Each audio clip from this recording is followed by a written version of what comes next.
আসসালামু আলাইকুম ভিউয়ার্স, আশা করি আপনারা সকলে ভালো আছেন। আপনি দেখছেন আমার সামনে একটি লাভবার্ডের বাচ্চা। তো বর্তমান পাখির চাহিদা অনেক বাড়ছে পালকের। তো সেখানে টেম সাইজের বাচ্চা সবচেয়ে বেশি বাড়ছে।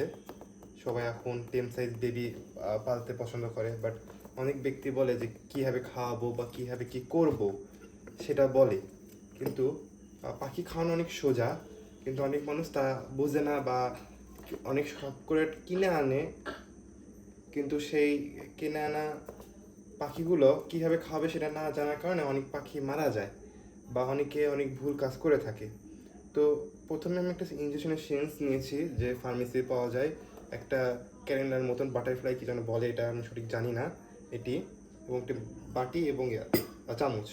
আর অনেক মানুষ ভাবে যে কি খাওয়াবো এবং বেবি সাইজের টেম সাইজ বেবিকে। এখানে ডেইলি বার্ড একটা আমার কাছে একটা কোম্পানি আছে, এটি আবার আমি খাওয়াচ্ছি।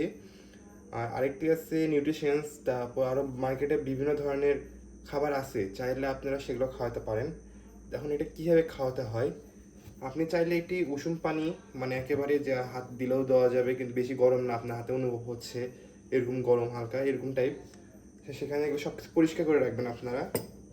তো যেহেতু এটা 25 থেকে আপনার 28 দিনের মতন বেবি হবে বাচ্চা, মাশাল্লাহ। এটা বর্তমান বলা যায় ফিশার জাত।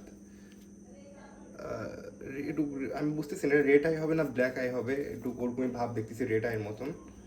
তো বাচ্চাটা অনেক অ্যাক্টিভ, বাট এটা টেম করতে একটু দেরি হয়ে গেছে আমার, একটু সময় না থাকার কারণে।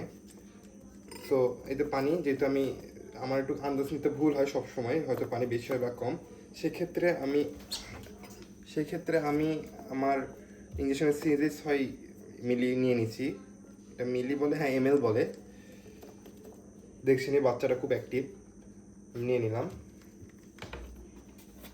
তারপরে এখানে খাবার, এই তো খাবারটা নিয়ে নিলেন আপনি। আপনি বেশি ঘনও করবেন না, বেশি পাতলাও করবেন না। আশা করি খাবারটা মনে হয় আমার ঘন হয়েছে। তো ভালোভাবে নাড়বেন, সম্পূর্ণ নাড়তে হবে। তো পাখির অনেক চাহিদা, অনেক মানুষ অনেক টেম করে। অলরেডি আমার একটি টেম বার্ডও রয়েছে, সে সুপার টেম। সেকে বাইরে ছাড়লেও সে আমার সাথেই থাকে। হয়তো অনেকে বলে যে পাখি উড়ে যায় বা এরকম। তো পাখি উড়ে যাওয়ার কারণ বাইরের গ্যাদারিং মানুষজন যেভাবে নাড়াচাড়া করে, সেক্ষেত্রে পাখিটা অনেক ভয় খায়। আমার ওই পাখিটা নিয়ে আসো তো আপু। তো এটি রাখছি, এবং আপনারা পাখিকে বিভিন্ন নামে অভ্যস্ত করবেন, যে নামে আপনারা নির্দিষ্ট নাম রাখতে চান। হ্যাঁ, এতে তারপর ইঞ্জেকশনের সিরিঞ্জে আপনারা খাবারটি ভরবেন। এই তো, এই মোকো এখানে আসো, মোকো। এই তো, এটা মোকো, এটা একটি টেম বার্ড। সে অনেক টেম এবং অনেক প্লেফুল। হয়তো আমি ভিডিও দিই না, কারণ অনেক সময় অনেক কারণে দেওয়া হয় না, অনেক ব্যস্ততার মাঝে। তাও একটি ব্যস্ততার মাঝে আমি দিচ্ছি। এবং নিচে যে দেখছেন, এটি হচ্ছে আসল খাবার, যেটি ঘন হয়ে আছে। আপনারা বাচ্চাকে যত ভালো টেম করাবেন, অত ভালো গ্রোথ হবে মাশাআল্লাহ। এবং বাচ্চা কেনা এবং কীভাবে কিনবেন সব কিছুই দেখে নেবেন। বাচ্চা যখন কিনবেন, তার পা ঠিক আছে কিনা, তার স্বাস্থ্য দেখবেন। এই জায়গায় দেখেন স্বাস্থ্য দেখেন, মাশাআল্লাহ কত হেলদি। তার চোখ ঠিক আছে কিনা, তার ঠোঁট ঠিক আছে, সে কি সুস্থভাবে অ্যাক্টিভ নড়াচড়া করছে কিনা। যেহেতু আমি এটা আজ থেকে টেম দেওয়া শুরু করছি এই মুহূর্তে। তো দেখুন আমার বড় যে পাখিটা, ওটি খাওয়ার জন্য করছে। এখন মেইন কাজে আসবো আমরা। এই তো, ও হচ্ছে নতুন দেখে একটু ভয় করছে।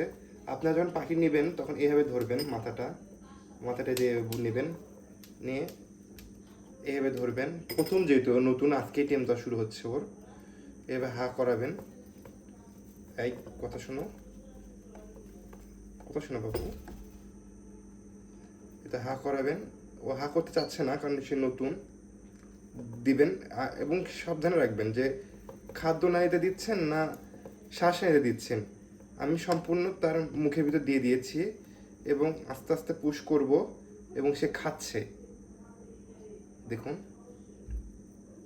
সে খাচ্ছে। এই তো, তার খাওয়া শেষ। খুব সোজা, এই দেখেন খুব সোজা, এই তো অর্ধনা সম্পূর্ণ ভরা। খাদ্যথলি দেখুন, এই তো খাদ্যথলি সম্পূর্ণ ভরে গিয়েছে। এটি তার রাতের খাবার ছিল। তো এইভাবে যেহেতু গরমের দিন, তো আমি তাকে 2 বেলা টেম দেওয়ার চিন্তা ভাবনা করছি, কারণ গরম, আর এতে খাদ্যর হজম হওয়াটা একটি বিষয় থাকে। তো এটি